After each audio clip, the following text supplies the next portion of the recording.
ভালো করে বুঝে বলেন, কয় ঘন্টার ইমাম? কয় ঘন্টার? 3 ঘন্টার ইমামের দাড়ি মাপছেন, 3 ঘন্টার ইমামের টুপির সাইজ দেখছেন, 3 ঘন্টার ইমামের বউ পর্দা করে কিনা খোঁজ লইছেন। ইমাম যারা বাউ ফেলা হবে তাদের দাড়ির খোঁজ এবার নেব কিনা, তাদের টুপির সাইজ এবার দেখবো কিনা, তাদের বউ পর্দা করে কিনা এটা দেখবো কিনা, তারা মিথ্যা কথা বলে কিনা এটা দেখবো কিনা, তারা সুদ ঘুষ খায় কিনা এটা দেখবো কিনা, তারা মিথ্যা কথা বলে কিনা এটা খোঁজ দেবো কিনা।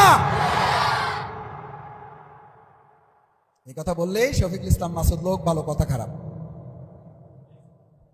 কয়। মাসুদ এমনি লোক ভালো কিন্তু কথা একটু শক্ত কয়। ভাই কথা যদি আমার বাপেরটা বলি আমারটা শোনার দরকার নেই, কথা যদি কোরআনেরটা বলি তাহলে তো আমাদের সবাইকে শুনতে। মুহাম্মদ রাসূলুল্লাহ সাল্লাল্লাহু আলাইহি ওয়াসাল্লাম ওই জামানায় সবাই আলামিন বলে উপাধি ছিল না, দেয় নাই?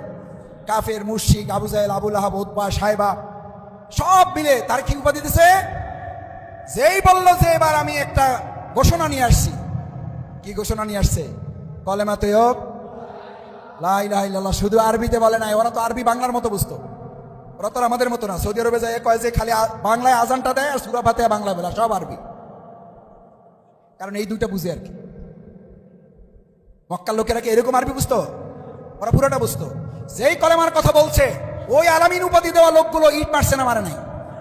আর এই একই কলেমা আমরা বলি আমাদের জন্য পাথর আসে না, আমাদের জন্য আসে কমলা, আপেল, আঙ্গুর, খেজুর, গরু, মহিষ, হাঁস, ছাগল, পেঁপে, নারিকেল। কি ভাই, কি কলেমা? সেই কালেমা রাসূল সাল্লাল্লাহু আলাইহি ওয়াসাল্লাম বলার সাথে সাথে ইট পাথর আসতো তার দিকে। ওই একই কলেমা আপনি বলেন, অথচ আবু লাহাব, আবু জেলের উত্তরসূরি এখন এই জামানায় আছে না নাই? আপনি ওই একই কলেমার দাওয়াত দেওয়ার পর যদি আপনার দিকে ইট পাথর বালি ছুঁড়ে না দেওয়া হয় তাহলে বুঝতে হবে আপনি কলেমার দাওয়াত যথাযথভাবে এখনো দিতে পারেন নাই। তাহলে আমারে খালি ফোন করেন কেন? কয় মাসুদ ভাই কালকে একজন হুমকি দিচ্ছে, কয় মাসুদ ভাই আপনার পাওয়ার একটু কম, আর একজন পাওয়ার বেশি দেখাইছে, হে চোখ ঘুরাইছে, আমারে চোখ ঘুরাইছে, বুঝেন? এতে আমারে চোখ ঘুরাইছে, হে কইছে খবরদার আজ গেছো গেছো আর যাবা না। এতে আমারে কইছে আজকে স্ট্যাটাস দিছো আর দিবা না। তা আমি বললাম যে আপনি কি ইসলামের পথে আছেন না মাসুদের পথে আছেন? কয় আমি মাসুদ ভাই আপনার সাথে আছি। আমি বললাম তাহলে তো সমস্যা একটু হবে, কারণ আমি মাসুদ ভাইরে বলছেন ইসলাম বুঝেন নাই।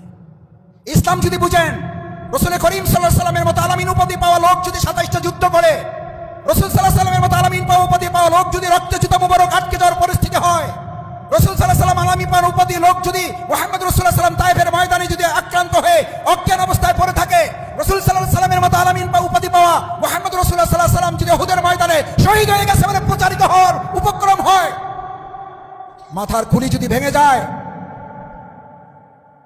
আপনি সেই রাসূল সাল্লাল্লাহু আলাইহি ওয়াসাল্লামের ইসলাম পালন করবেন। আপনাকে একটু বাধার মুখোমুখি হইতে হবে না? হবে না? হইলে ভয় পাইয়া রাসূল সাল্লাল্লাহু আলাইহি ওয়াসাল্লাম বাড়ি ঢুকে গেছিলেন? হইয়া রাসূল সাল্লাল্লাহু আলাইহি ওয়াসাল্লাম ভয় পাইয়া কাজ ছাড়িয়ে দিছিলেন? ভয় পাইয়া বলছিলেন আমি এসবের মধ্যে নাই? সেই রাসূলের উম্মাহ হিসাবে আপনাকে ফেসবুকে কেউ একটা ভয় দেখাবে, ফোন করে একটা হুমকি দিবে, এরপরে আপনি ঘরের মধ্যে ঢুকে যাবেন, তারা হাত জাগান, তাও 3-4টা জাগতেছে বোধহয় না, কেউ জাগায় না, তাও কেউ জাগায় না। হুমকি আসবে, চোখ রাঙানো থাকবে, ভয়ভীতি দেখাবে, আমরা 1 সেকেন্ডের জন্য এবার ইসলামের পক্ষে ভূমিকা পালন থেকে নিস্তব্ধ নীরব হব না। এই রাসূলের উম্মাহর হাত দেখতে চাই, দেখতে চাই।